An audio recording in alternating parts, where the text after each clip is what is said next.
All right, I came in just a little bit late. Sorry to this. I'm not prepared. I'm not professional today. I've lost it. I've lost my mind. Anyway, uh, so they're still looking for Brian Laundrie.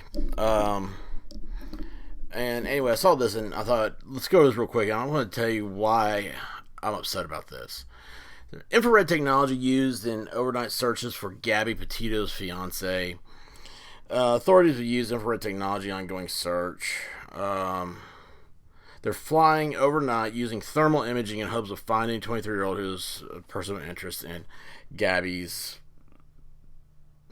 death. Unfortunately, I hate to say that. The search has been focused on the Carlton Reserve, a 25,000 acre area with hiking trails, swampy terrain, and tough to reach places in Florida's Sarasota County. Now, let's go. I'll finish first. Let's see here.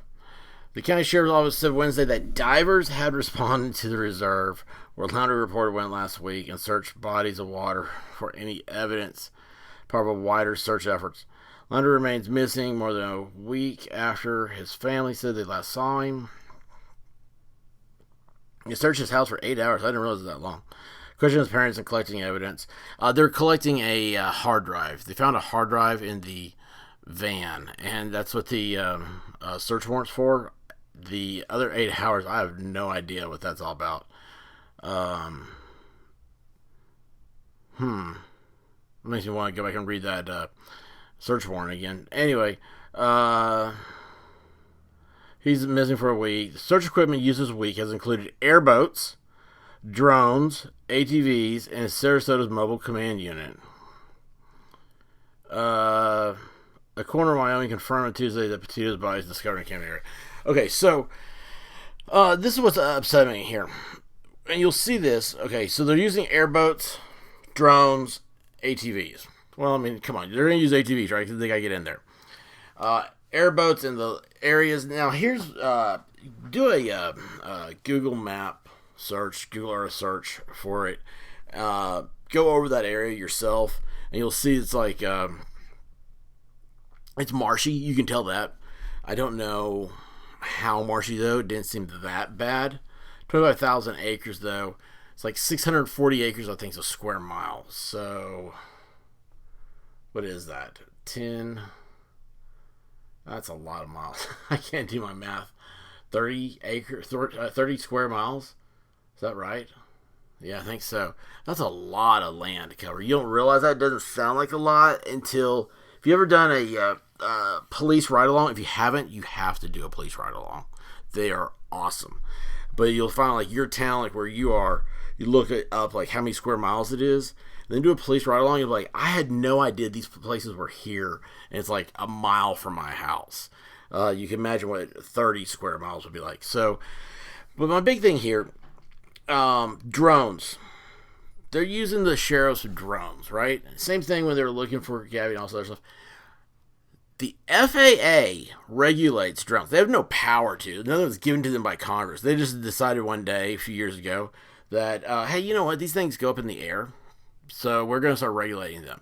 Never mind, they've had model airplanes for years. It's all of a sudden drones terrified them. And they'll use excuses like ISIS has used them in the Middle East and stuff.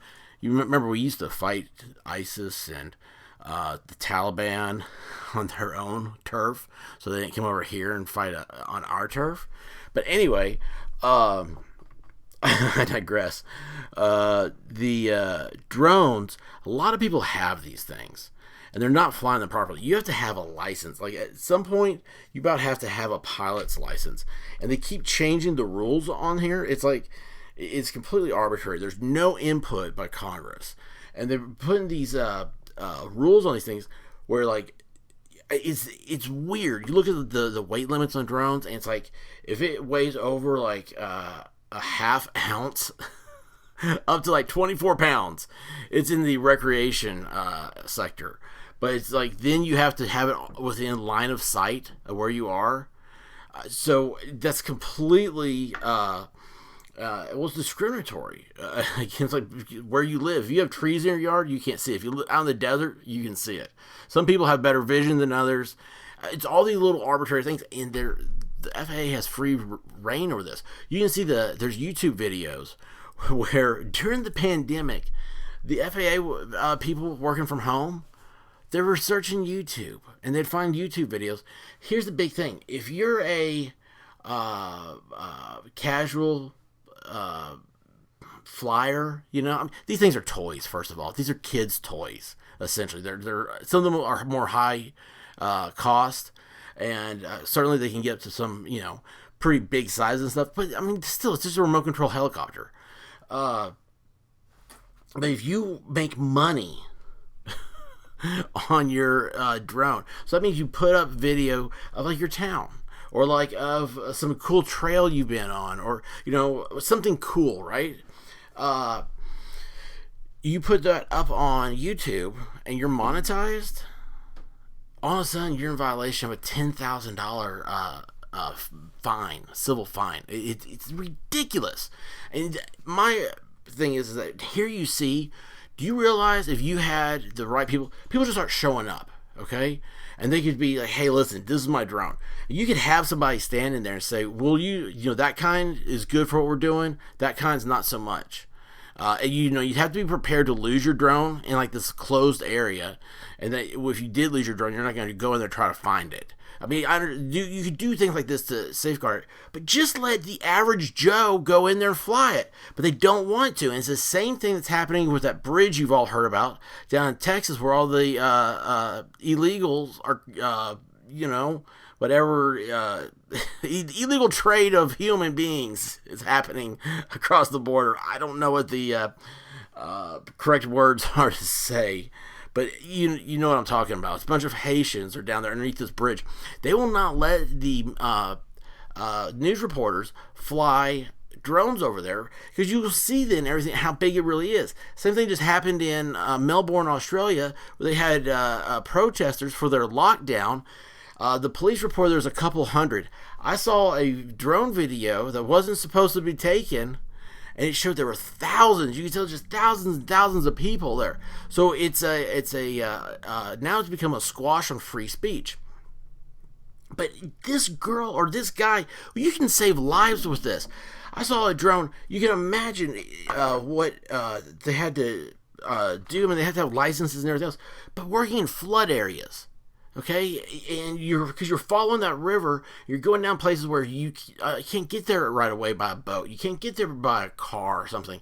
You're going there. It's if you go just blindly in there, you're susceptible to hurting yourself. But these drones, man, these little helicopter things, they're amazing. The cameras that are on there, it's amazing what they can do. And our government will not let us do it. And you can see now how, because of these restrictions, it's a restriction on freedom. It's now possible that it's risking lives. And they're trying to say they're saving lives by not letting people fly these things. Yet there's no evidence anything like that's going to happen. Yeah, there's going to be risky things, but when you look at the sheer number of stuff, it's a mere statistical blip. One that we all have to be willing to live with, because we live with freedom, which is a great responsibility. This is part of it right here. And when you have a chance to do good for your fellow man, and you can't do it because of an arbitrary government regulation, that's wrong. Godspeed to the Laundrie family and to the Petito family. I'm so sorry this is happening to you. I'm so sorry anyone who ever loses a loved one. Let's work together, be better people. That said, I'm going to hit you up now. Please subscribe. Please hit that like. Let's make this thing roll. Let's change our algorithm to us. Love you guys. May the force be with you. Peace out. Be good. Whatever else. Sayonara. Oh, gee. Hey, go ahead and subscribe. Don't cost you nothing, and it'll help us out. Let's grow this together. Peace.